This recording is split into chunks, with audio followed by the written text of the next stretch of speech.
Saudara yang di rumah dan di gereja, sepanjang bulan ini kita akan mendengarkan firman Tuhan dengan tema Pastor Hearts, keluar dari hati gembala yang digumulkan oleh setiap hamba Tuhan untuk disampaikan pada kita semua. Minggu lalu kita sudah diingatkan oleh firman Tuhan Musa Unlock, dan hari ini kita akan mendengar tentang satu kisah perbandingan dua raja, saudara, yang dimiliki oleh orang Israel, Raja Saul dan Raja Daud. Saudara, hari ini saya kasih tema firman Tuhan yaitu iman pribadi, saudara, melawan iman dalam kerumunan. Bapak Ibu Saudara, kita ketahui bahwa raja pertama yang dimiliki orang Israel adalah Raja Saul. Dipilih oleh karena undian, saudara, lalu juga karena memang perawakannya paling tinggi, orang Israel mengatakan dialah yang harus kita pilih menjadi raja memimpin kita. Lalu terpilihlah dia. Namun yang menariknya, saudara, setiap kali Raja Saul berperang, dia selalu berperang bersama tentaranya. Apa ini yang menarik dari hal ini, saudara? Kita buka dulu, saudara, satu bagian firman Tuhan, 1 Samuel pasal 13 ayat 2. Lalu nanti kita akan lanjut ke 1 Samuel pasal 17 ayat 34 sampai 36. Saudara yang di rumah boleh buka juga atau saksikan di layar. Yang di gereja kita akan baca bersama. 1 Samuel pasal 13 ayat 2. Yang sudah ketemu katakan amin. Kita baca bersama. 1 Samuel 13 ayat 2. 1, 2, 3. Saul memilih 3.000 orang dari antara orang Israel. 2.000 orang ada bersama-sama dengan Saul di Mikmas dan di pegunungan Betel, dengan Yonatan di Gibea Benyamin. Tapi selebihnya dari rakyat itu disuruhnya pulang masing-masing ke kemahnya. Sorry, katakan dari ayat ini, Saul berperang tidak pernah sendirian, saudara. Selalu dengan pasukan. Dan di ayat-ayat berikutnya dikatakan tidak pernah Daud berperang satu lawan satu, saudara. Selalu rame-rame dalam kerumunan. Hingga tiba waktunya muncul seorang yang bernama Goliat. Nah, kita sudah pasti pernah dengar ini. Salah satu perwakilan dari tentara orang Filistin. Di satu sisi pegunungan tentara Filistin berdiri, di satu sisi yang lain tentara orang Israel yang ketakutan melihat Goliat diutus oleh orang Filistin. Yang menarik, saudara, Goliat ngomong begini, 1 lawan 1. Utuslah yang kau miliki, hai orang Israel, melawan aku. Saul, saudara, saat itu adalah orang yang berperawakan tinggi. Gagah, saudara. Di gereja kita siapa yang paling tinggi badannya, saudara? Paling gagah. Mungkin Ko Teddy ya. Saudara bisa bayangkan itu, bayangkan seperti itulah, saudara. Mungkin lebih besar lagi Alkitab mengatakan. Sehingga perisai itu dibawa oleh asistennya, saudara. Tongkat dibawa, dilatih menjadi prajurit sejak kecil. Saul, saudara, sekalipun badannya juga tinggi, tingginya melebihi orang Israel, dikatakan tidak berani melawan Goliat.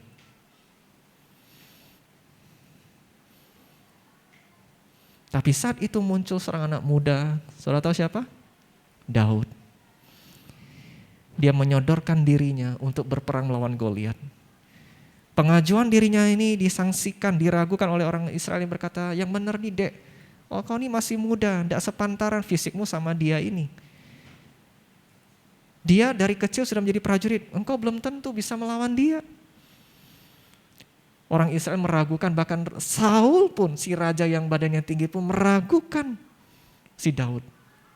Sampai dipanggil lalu mau dikasih jubah, Saul bilang gak usah raja, aku tidak terbiasa memakai jubahmu, aku malah susah bergerak nih, gak usah, terima kasih. Apa yang terjadi, saudara? Daud menjelaskan mengapa dia berani, saudara. Nah, kita baca ayat yang berikutnya nih, saudara. Ini alasannya, 1 Samuel 17 ayat 34 sampai 36. 1 Samuel 17 ayat 34 sampai 36.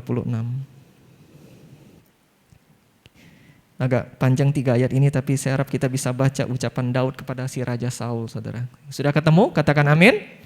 Yuk kita baca, saudara. 1, 2, 3. Tapi Daud berkata pada Saul, hambamu ini biasa mengembalakan kambing domba ayahnya. Apabila datang singa atau beruang yang menerkam seekor domba dari kawanannya, maka aku mengejarnya, menghajarnya, dan melepaskan domba itu dari mulutnya. Kemudian apabila berdiri menyerang aku, maka aku menangkap janggutnya itu, lalu menghajarnya dan membunuhnya. Baik singa maupun beruang telah dihajar oleh hambamu ini. Dan orang Filistin yang tidak bersunat itu, ia akan sama seperti salah satu daripada binatang itu, karena ia telah mencemooh barisan daripada Allah yang hidup.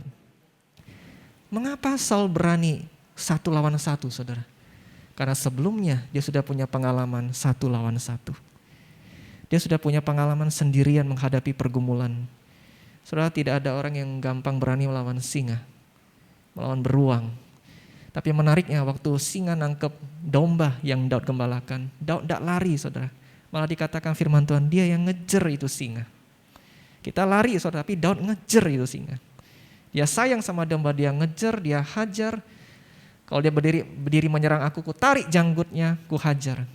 Mungkin itu kenapa orang Kristen jarang punya janggut, saudara, ya, supaya tidak dihajar oleh musuh, saudara. Tapi ditariknya, dihajarnya. Nah, apa yang membuat Daud berani? Itu kalimat terakhir. Siapa yang berani mencemooh barisan daripada Allah yang hidup? Dalam pergumulannya, sendirian menghadapi musuh, saudara, Daud mengandalkan Allah yang hidup. Akibatnya, saudara, sekalipun tidak ditemani siapapun, seperti Raja Saul, saudara, yang selalu berani hanya dalam kerumunan, Daud berani maju sendirian. Dan kita tahu, sebenarnya dia tidak pernah sendirian, dia bersama dengan Tuhan. Saudara, iman yang kita harusnya miliki bukan iman seperti Saul. Iman seperti Saul itu seperti apa? Iman dalam kerumunan. Iman yang hanya berani, hanya kuat, hanya ketika sedang rame-rame, saudara. Jangan punya iman yang kuat dan berani hanya saat saudara sedang dalam kerumunan. Kalau lagi di gereja, saudara imannya kencang banget. Lagi di komsel, saudara kencang banget. Tapi waktu saudara sendirian, semuanya kayaknya hilang. Semua kayaknya raib dari saudara. Dan ini terjadi dalam kehidupan banyak anak Tuhan, saudara. Mereka hanya jadi rohani waktu lagi rame-rame kumpul dengan orang Kristen lainnya. Tapi waktu mereka sendirian, dikelilingi mereka yang tidak Kristen, mereka yang tidak punya iman yang sama, dikelilingi dengan berbagai pergumulan, goncang nih, saudara. Goyah nih dia, lalu mulai meninggalkan Tuhan. Saudara, iman pribadi itu terjadi saat kita sendirian bersama dengan Tuhan dalam menghadapi pergumulan. Iman pribadi terjadi waktu saudara sendirian, tanpa pasangan mungkin, tanpa teman komsel mungkin, tanpa pendeta penginjil yang menasihati saudara, tanpa suasana rohani yang selama ini mengelilingi saudara, tapi saudara memilih untuk tetap berjalan bersama dengan Tuhan. Banyak orang Kristen, saudara, berani punya iman yang kuat hanya waktu sedang rame-rame. Padahal Tuhan bilang, saudara, orang yang seperti ini, saudara, seperti benih firman Tuhan yang akarnya tipis. Saya bisa katakan demikian, saudara, mereka yang andalkan kerumunan itu akarnya tipis, saudara. Waktu datang pergumulan mereka bisa dengan cepat meninggalkan kesetiaan mereka. Waktu ada keadaan gak punya teman yang biasa menasehati, gak punya suasana rohani seperti yang biasa, mereka akarnya tipis, cepat putus, saudara. Saya dulu di seminari, saudara, para dosen sering mengingatkan, kalian di seminari ini, di sekolah tinggi Alkitab ini, saya dulu sekolah 3,5 tahun, saudara. Itu paling lama. Kalian tidak diharapkan di sini seumur hidup. Ada yang 5 tahun, ada yang 4 tahun, tergantung penyelesaian skripsi juga seberapa lama mereka jalani. Kalau di seminari, saudara, wah suasananya rohani sekali, ya, saudara. Pagi ibadah, bayangin, saudara. Malam ibadah. Kalau doa makan sehari kan sama lah ya, saudara, doa makan 3 kali. Tapi bedanya kalau kami di seminari, sebelum makan doa, saudara. Setelah makan doa lagi. Apa ada rohani kami ini, saudara? Sebelum makan doa, terus kami diatur dengan lonceng. Kalau di seminari saya agak beda mungkin dengan contoh Lukas ya, di STT Bandung. Kami diatur dengan lonceng.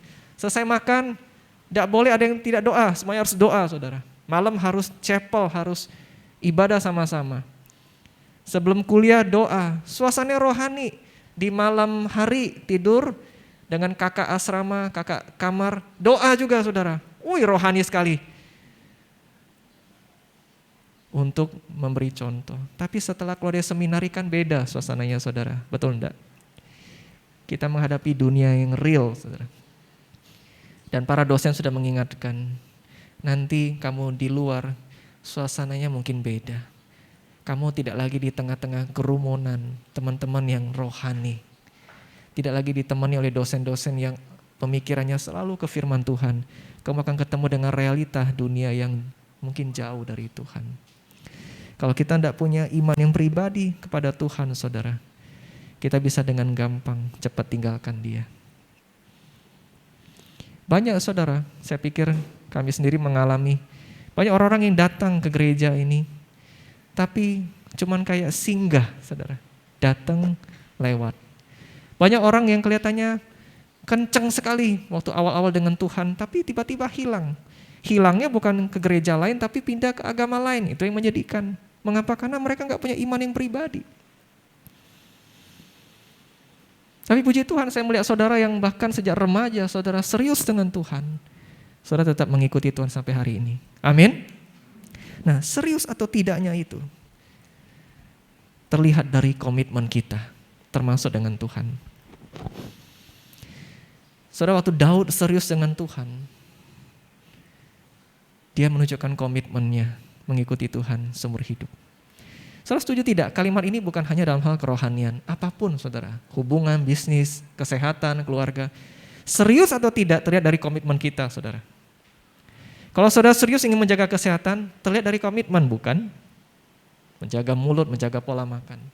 Kalau saudara serius dengan pernikahan saudara, saudara harus komitmen dengan janji nikah yang saudara pegang selama ini, bukan?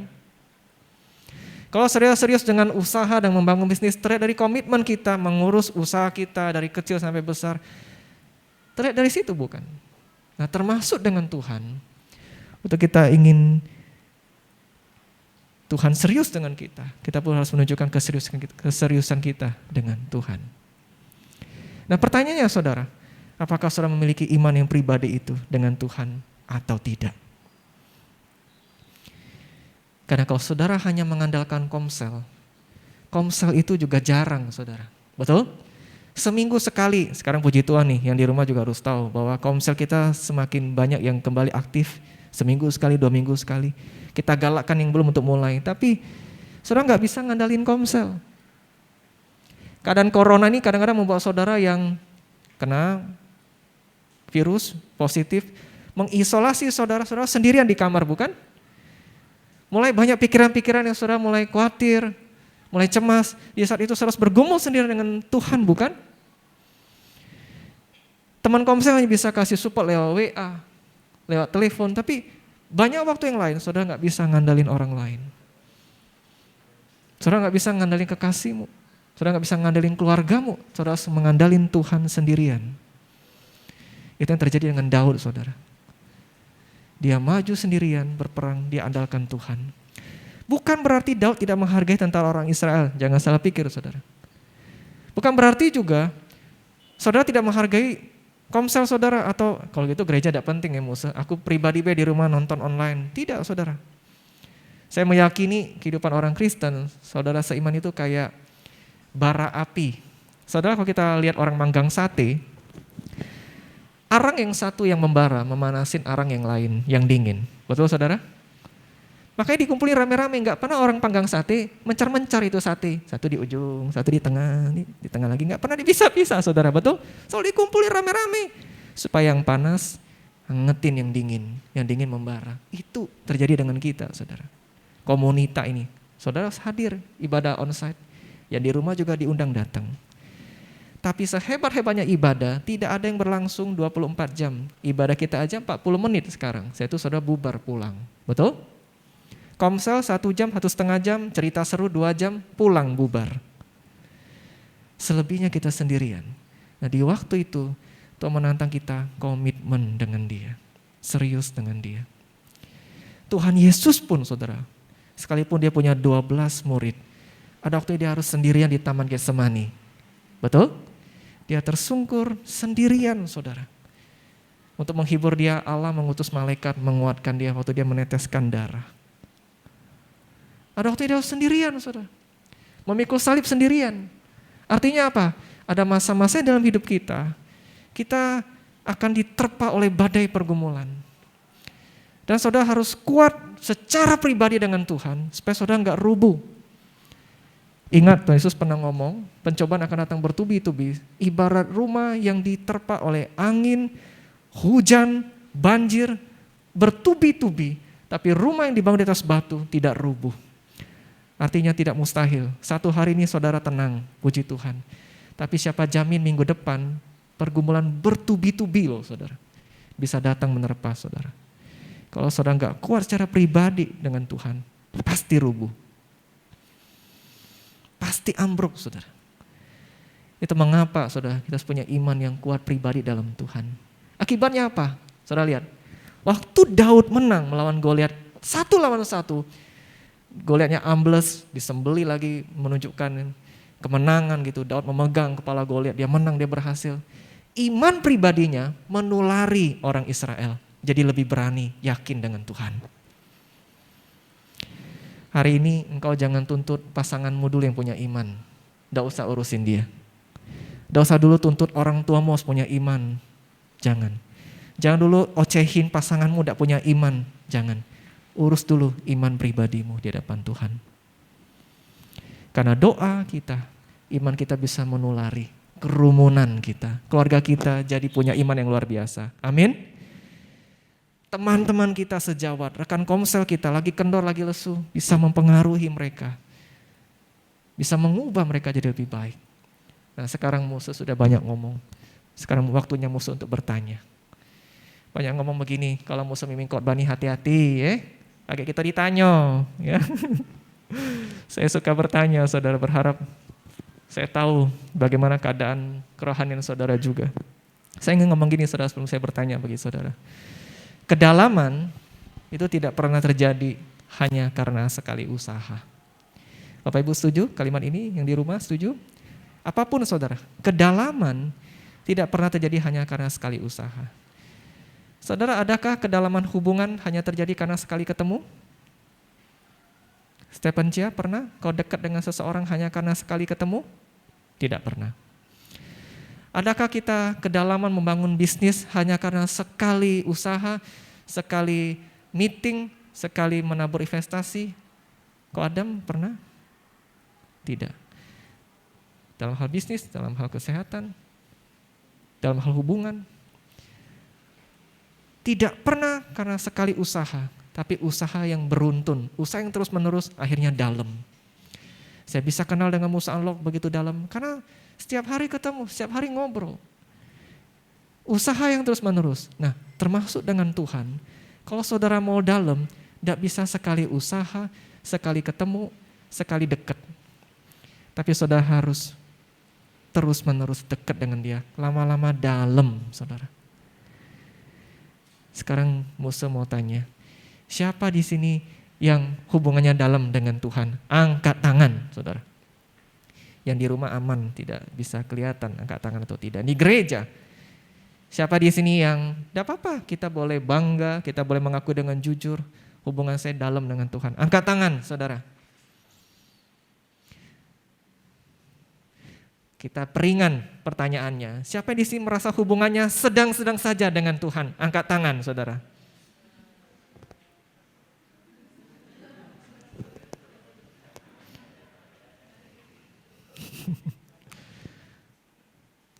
Agak mengkhawatirkan karena tidak ada yang mengangkat tangan. Kita peringan lagi pertanyaan. Siapa di sini dengan jujur mengatakan hubungan aku tidak terlalu baik dengan Tuhan? Angkat tangannya. 1. Jadi yang lain ini saudara bagaimana ini? Pertanyaan ini abstrak, betul. Sekarang musuh lebih sederhana, yang real. Siapa yang di sini? Karena gini saudara, kan kita setuju iman pribadi tidak mungkin sekali usaha. Day by day setiap hari. Siapa yang di sini setiap hari baca renungan gereja, renungan apapun firman Tuhan setiap hari? Angkat tangan. Puji Tuhan. 1, 2, 3, 4, 5, 6, 7. Puji Tuhan. Yang di rumah bagaimana? Mudah-mudahan juga baca Alkitab setiap hari. Siapa di sini yang baca firman Tuhan seminggu 2 kali? Angkat tangannya. 1. Saya khawatir yang lain bagaimana? 1. Siapa di sini yang baca firman Tuhan seminggu 1 kali? Angkat tangannya. 1, 2, 3. Hari Minggu saja. 4. Siapa di sini yang 1 bulan 1 kali baca firman Tuhan?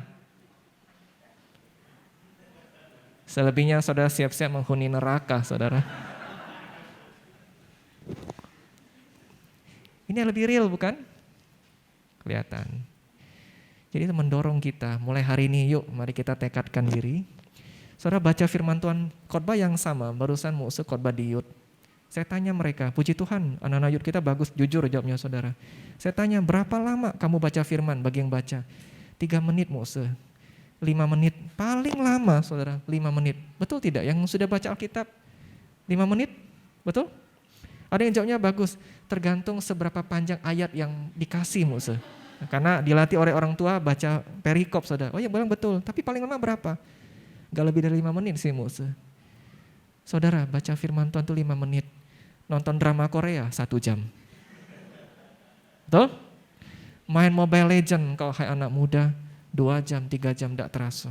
Tapi kalau 5 menit itu terasa nih Muse, rasanya beratnya gitu ya. Nah, kalau kita mau punya iman pribadi dengan Tuhan, seperti Daud dia bisa ngomong, barisan daripada Allah yang hidup. Itu dia ngalami Tuhan setiap hari. Bukan ngandelin orang lain, tapi setiap hari saudara baca. Tidak harus baca renungan dari gereja. Jangan salah ya, tidak harus. Renungan apapun memberkati saudara, firman Tuhan saudara baca. Saya kadang-kadang tidak dapat apa-apa Muse. Jangankan saudara, saya pun, dengarkan saudara. Saya pun yang baca firman kadang gak dapat apa-apa. Tapi saya tetap baca, saya tahu bukan saya saja yang pengen ketemu Tuhan. Tuhan pun juga rindu ketemu saya. Jangan saya cuma incar berkatnya, tapi saya gak mau dengerin dia. Saya baca, saya dengerin. Saya jujur ngomong, Tuhan maaf, saya rasanya gak dapat apa-apa hari ini. Nah puji Tuhan di online banyak renungan lain. Saya baca renungan yang lain, mudah-mudahan dapat yang menguatkan saya. Akibatnya apa saudara? Waktu saudara dekat dengan Tuhan setiap hari, saudara menjadi suami yang beriman. Amin. Saudara menjadi istri yang beriman. Saudara menjadi anak yang beriman. Waktu saudara punya iman, tidak ada perkara yang mustahil terjadi dalam hidup saudara. Nah sekarang bicara soal firman Tuhan. Mesti singgung dikit soal doa. Siapa yang di sini doa makan setiap hari? Angkat tangannya. Ini aman nih. Makan ingat. Kalau saudara gak doa makan, saya doain saudara sakit perut nanti dalam waktu makan. Bercanda saudara ya. Oke, makan. Sekarang agak tajam dikit. Siapa yang waktu saudara punya pergumulan, saudara doa, cerita sama Tuhan untuk help, untuk bantu saudara. Angkat tanganmu. Ada? Waktu kau punya pergumulan, kau doa, kau berseru pada Tuhan. Puji Tuhan. Mungkin yang lainnya karena sungkan angkat, tapi mungkin saudara berdoa. Saudara libatin dia, seakan saudara berjalan dengan dia setiap hari. Doa saya, sekarang kita sudah melewati masa pandemi, belum selesai saudara, tapi akan membaik. Badai pandemi, badai kehidupan, badai apapun yang begitu berat, tidak akan menghancurkan hidup saudara. Kalau saudara punya iman yang pribadi dalam Tuhan. Mau gereja rame, konser rame atau tidak, saya tetap ikut Tuhan Yesus. Karena saya punya iman pribadi, bukan iman dalam kerumunan. Amin. Mari kita berdoa.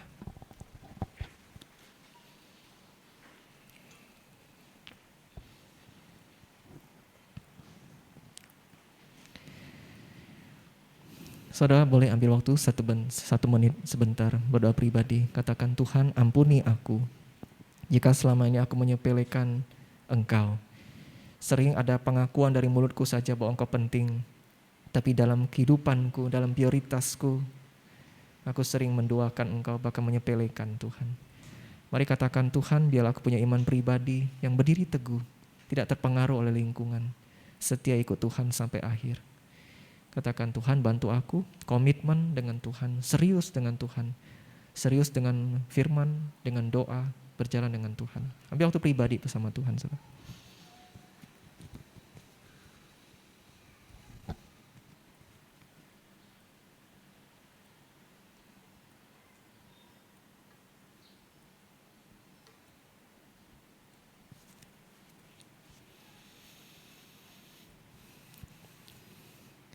Tuhan, terima kasih untuk firman-Mu.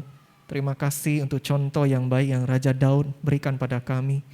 Dan itu yang menyukakan hati Tuhan mendapati seorang hamba yang dekat dengan Tuhan secara pribadi. Hari ini kami bersyukur untuk gereja kami, untuk komsel yang sudah ada. Tapi kami tidak akan menggantungkan iman kami hanya karena kondisi ramai yang terjadi. Kami ingin rohani, kami ingin kuat secara iman, karena kami menjalaninya bersama dengan Tuhan secara pribadi. Tolong kami Tuhan, Roh Kudus bantu kami untuk tidak melupakan komitmen ini, tapi menjalaninya sehari lepas hari bersama dengan Tuhan, dan melihat akan ada perubahan luar biasa, berkat luar biasa terjadi saat kami berjalan bersama dengan Tuhan. Dalam nama Tuhan Yesus kami berdoa. Amin.